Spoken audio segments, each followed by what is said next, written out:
kepada jamaah wabil khusus sahibul bair, semoga dijabah atau Allah Al-Fatihah.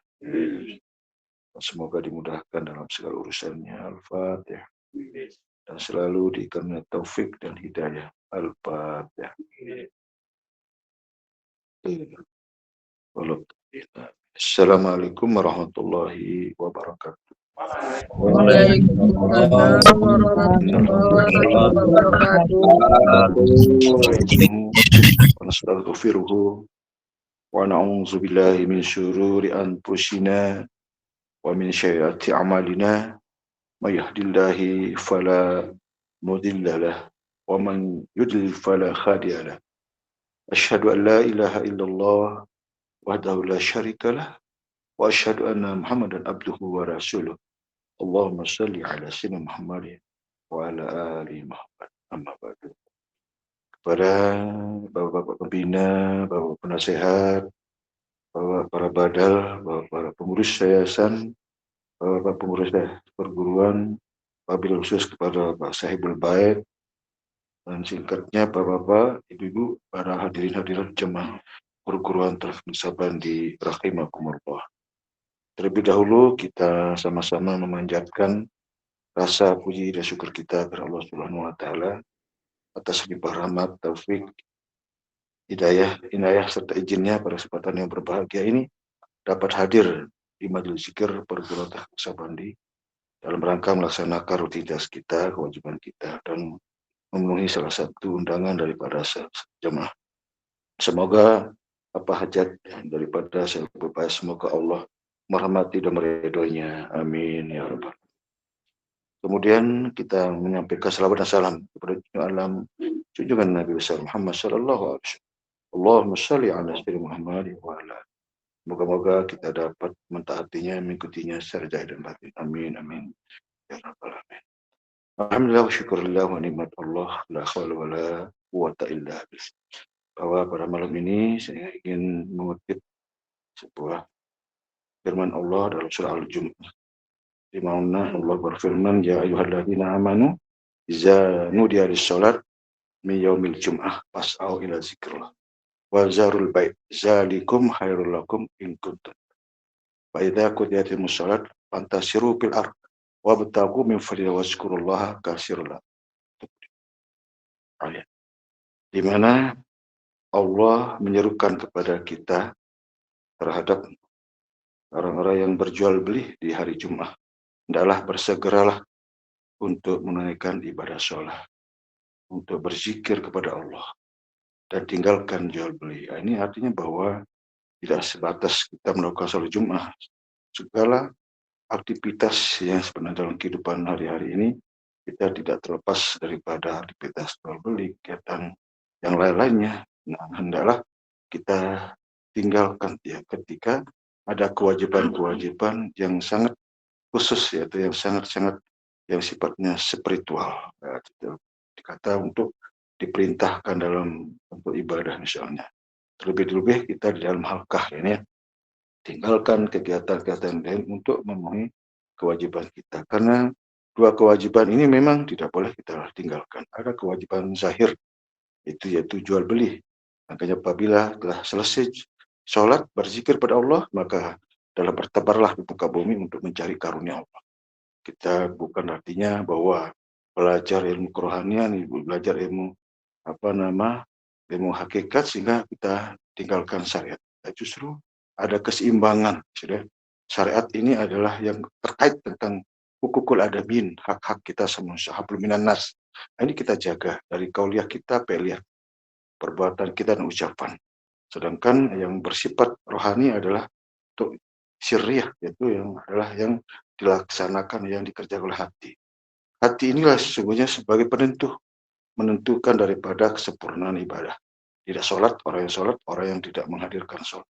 Hatinya dalam sholat. Tidak dikabulkan doa orang yang berdoa, orang yang tidak menghadirkan hati dalam doa. Begitu juga dengan ibadah-ibadah yang lain.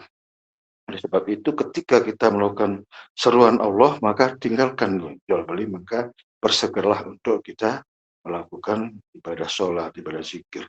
Dan kemudian kita setelah selesainya, maka adalah bertebalah untuk mencari karunia. Itu jadi keseimbangan sih. Karena di mana kalau kita melihat dari peristiwa dulu pada zaman Nabi, ketika Nabi berkhutbah tentang masalah persoalan ini, sampai Nabi ditinggalkan oleh mereka orang yang berjumatan. Hanya tinggal 3 orang saja di antaranya. Bayangkan enggak?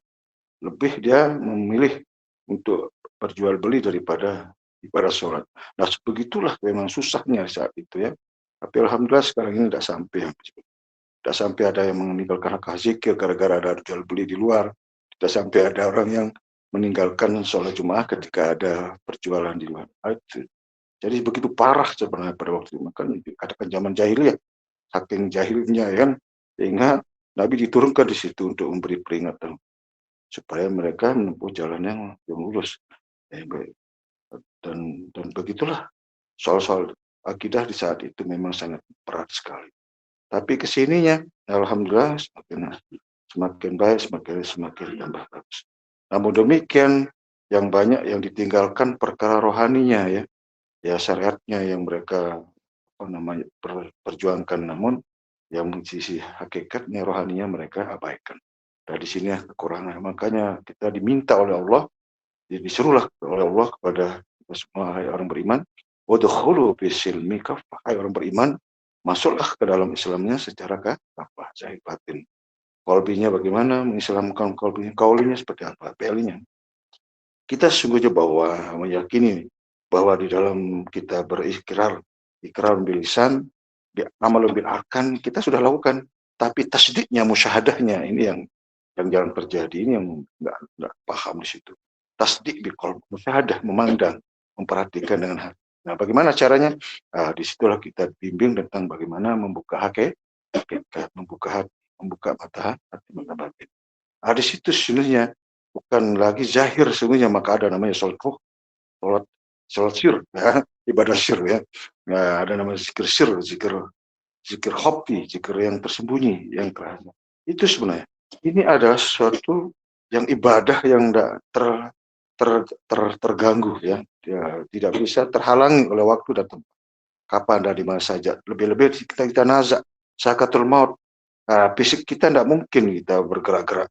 Lisan itu apalagi kan, hanya hati yang bisa melakukannya. Nah, namun kita tidak ngerti, tidak paham tentang bagaimana sirnya, bagaimana ibadah sirnya, bagaimana zikir sirnya, bagaimana sholat sir, sholat yang daim itu sendiri. Nah, itu sangat jauh sekali sebenarnya.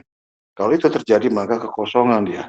Nah, itulah kebahayaan. Itu berarti kita dalam lalai, dalam lupa, dalam kita tidak berzikir kepada Allah. Padahal kita diseru oleh Allah, hai orang beriman, adalah berzikir kepada Allah dalam keadaan kita duduk, berdiri, berjalan. Tidak ada alasan kita tidak melakukan, kecuali kita hanya tidak mau aja kan. Allah sudah memberikan kesempurnaan dari semua pikiran, pendengar, semua.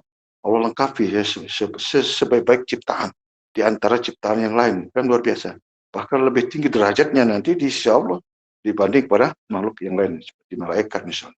Nah, apa yang membuat demikian? Nah, inilah luar biasanya manusia ini lebih tinggi derajatnya di sisi Allah daripada makhluk yang lain. Karena ada sesuatu yang memberikan satu derajat, membuat yang menjadi mereka istimewa di dalamnya, ya, yang tidak diberikan kepada malaikat, tidak makhluk yang luar biasa. Itu sebabnya setiap kita itu wajib mengenalnya, harus kita memahami, harus kita mengilmukan, mengamalkannya. Maka kita tidak ada alasan untuk menjalan, tidak melakukannya ya. Sesuatu hal kebayaan itu kerugian yang fatal ya. Terus sebabnya kenapa di alam barzah orang-orang yang beriman itu mau kembali ke dunia untuk memperbaiki keimanan, ibadahnya, zikirnya, sholat dan sebagainya. Itu bayangkan dah. Nah, disitulah nampak dia, disitulah kita kelihatan kelalaian-kelalaian, disitulah suatu kerugian yang sangat sekali ya.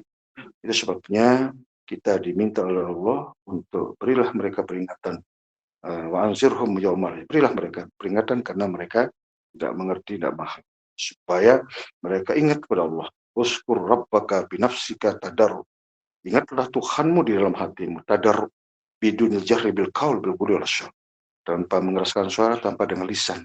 Nah, itulah dengan zikir sir, zikir yang berkekal. Nah, itulah sebenarnya itu sebagai sebuah kunci kita ya untuk menuju kepada liqa rabbih.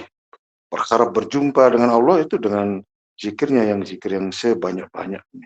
Zikir yang tetap. zikir yang terus-menerus yang tidak pernah terlupakan di situ. Itulah namanya zikir hati, zikir qalb. Sebenarnya hanya itu aja sebenarnya sebagai satu proses kita, kunci jalan kita sukses untuk menuju pada liqa Rabbi. Barang siapa berharap berjumpa dengan Allah dalam hari akhirat, maka adalah berzikir kepada Allah dengan zikir yang sebanyaknya. Nah, namun kita lakukan zikir jahar ini pada syariatnya sebenarnya, penjahirannya supaya nanti tidak dianggap kita tidak zikir kan, kalau hanya sirnya saja. Nah, itulah zahir batin. Tapi di balik kita melakukan zikir jahar itu ada zikir sir kita lakukan. Makanya kita tashubin niyah dulu, meluruskan niat. Itu dengan zikir, dengan kalamul asma. Mau zikir sir, mau berzikir jahar, tetap dengan kalam asma. Itu kunci sebenarnya ya. Jadi itu yang harus kita mulai. Tidaklah mulai dengannya, dengan yang lain. Maka disitulah kita masuk ketika kita beribadah, sholat, zikir, doa, dan sebagainya. Karena tanpa itu maka terputus sholat kita, zikir kita, ibadah kita. Terus yang dimaksudkan Allah dalam sebuah hadis kudusinya, kullu amal izbal la yabda'u bismillah fawa'at. Semua amal kita, sholat kita, tidak dimulai dengan nama Allah dan asma Allah, maka putuslah dia. Itu sebenarnya kita dibimbing untuk ditunjukkan itu, supaya ibadah kita, sholat zikir semua tidak terputus. Nah, itu makanya dalam sir kita perhatiannya ke situ, ya, yang kita pakai, yang kita jadikan sebagai alat untuk kita koneksi kita kepada Allah untuk beribadah. Nah, ini sebenarnya maka dikatakan di dalam diri manusia ada rahasiaku, rahasia Allah yang Allah rasakan dalam diri manusia sendiri yang tidak semua orang tahu. Dan inilah sesungguhnya menjadi perintah Allah, tanyalah kepada ahlinya jika kamu tidak tahu. Itu sebenarnya.